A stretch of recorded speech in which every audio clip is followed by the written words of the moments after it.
Boas tardes, meus irmãos. Já passou o dia de Reis, já passou a época de Natal, porque acabou mesmo ontem, segunda-feira, dia do Batismo do Senhor, não é? Como já disse no outro vídeo, a época de Natal acaba nesse dia, nessa festa litúrgica. E neste vídeo quero aqui deixar algumas curiosidades acerca dos Reis Magos e também da Estrela de Belém. Para entenderem melhor o que essa Epifania, que a gente chama de Epifania, dos Reis Magos, o que isso significa, o que isto traz para a nossa vida, o que isto nos fala, qual é a mensagem por trás disso tudo, aconselho então a verem um vídeo que fiz já há algum tempo, já no ano passado, se não me engano, acerca disso mesmo, intitulado O que a visita dos magos a Jesus nos ensina. Vou deixar aí o link abaixo deste vídeo para vocês poderem ir lá ver e enriquecer a vossa semana espiritualmente. Bem, a Igreja tem 3 epifanias, muita gente não sabe disso. A Epifania dos Reis Magos, a Epifania do Batismo do Senhor e a Epifania das bodas de Canaã. Para quem não sabe o que é Epifania, lá está, vejam o tal vídeo que eu fiz acerca dos Reis Magos, para perceberem o que é isto. Explico lá o que é Epifania, o significado dos presentes, etc. Porquê que a gente chama os magos de Reis Magos? Não é? Onde é que está essa designação? Porque no Novo Testamento não tem esta atribuição, este título aos magos. Os reis vêm de uma profecia, vêm se forem a Isaías 60, fala de que os reis irão visitar o Messias, e também, principalmente é mais evidente também no Salmo 72. Se vocês forem ao versículo 10 e 11, diz: os reis de Tarsis e das ilhas trarão presentes, os reis da Arábia e Etiópia oferecerão dons, e todos os reis se prostrarão perante ele, todas as nações o servirão. E até por acaso fala nessas duas passagens, pois também fala especificamente os presentes, fala do ouro, do incenso e da mirra também.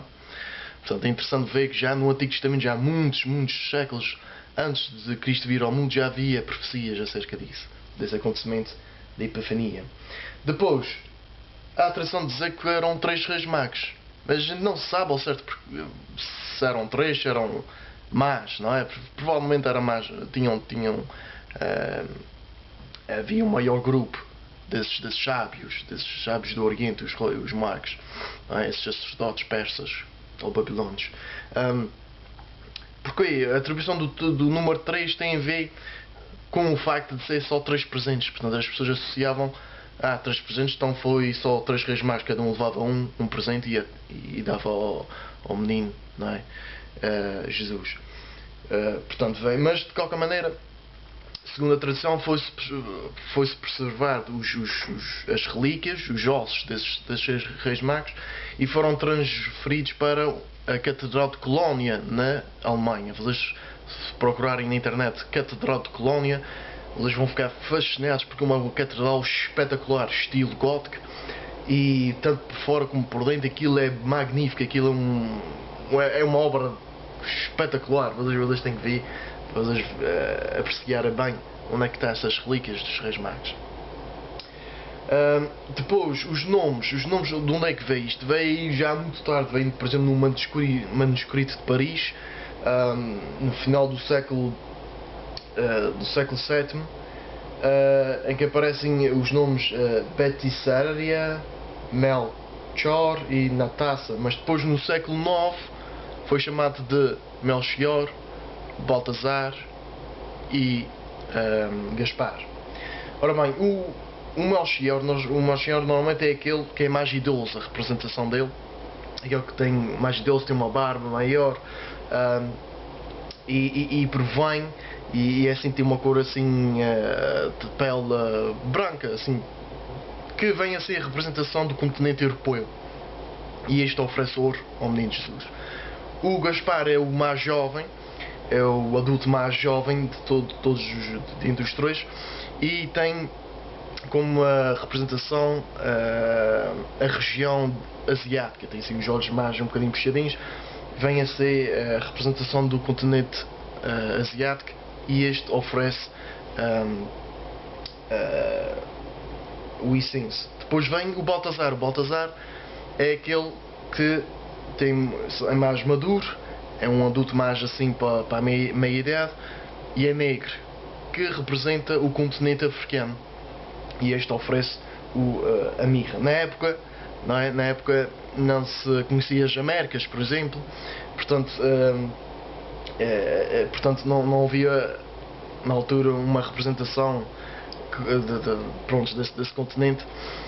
Portanto, o que isto quer dizer com estas características, quer dizer que o mundo todo e também o paganismo, não é? Que eles já eram pagãos, veio ao encontro. Todas as nações foram em encontro deles e realmente prostraram-se diante deles e fizeram a sua homenagem e a sua adoração. Depois, acerca da estrela, há muitas teorias para aí, não é? Será que houve estrela? Será que não houve? Isto é só um mito, não sei o quê. Há várias teorias.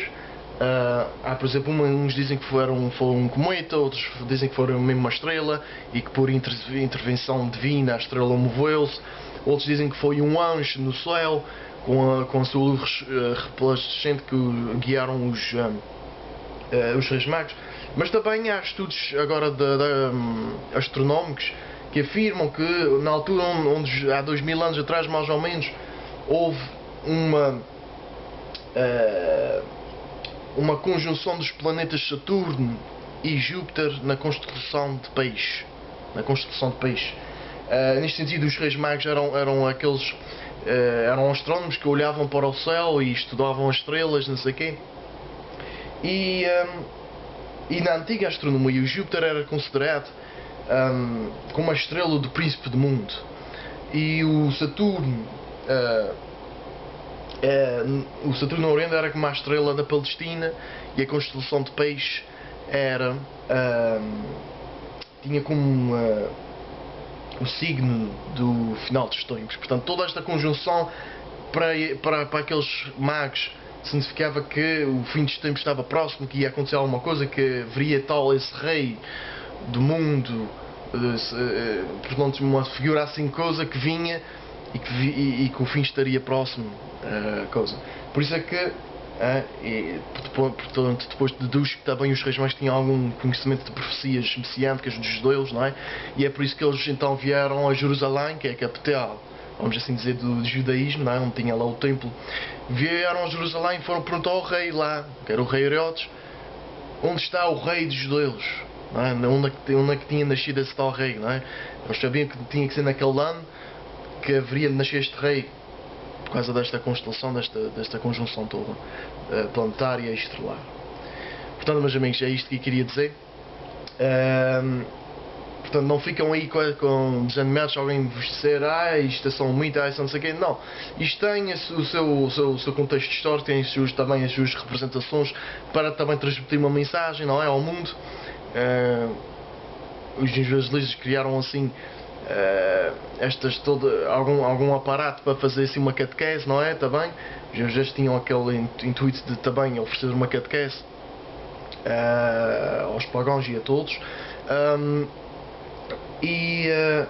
Não desanimam por causa de ouvirem falar de que isto é só um mito, isto não sei o quê. Não. Tudo isto tem o seu contexto histórico, tem as suas profecias, já apontavam para estes acontecimentos e portanto ficam assim esclarecidos de como isto tem tudo, não só a sua mensagem, mas também a sua historicidade. Ok, meus irmãos? Venham até ao vídeo anterior para vos transmitir mais uma mensagem espiritual para viverem esta semana, a primeira semana do tempo comum que iniciamos. Ok? Até para a semana, se Deus quiser.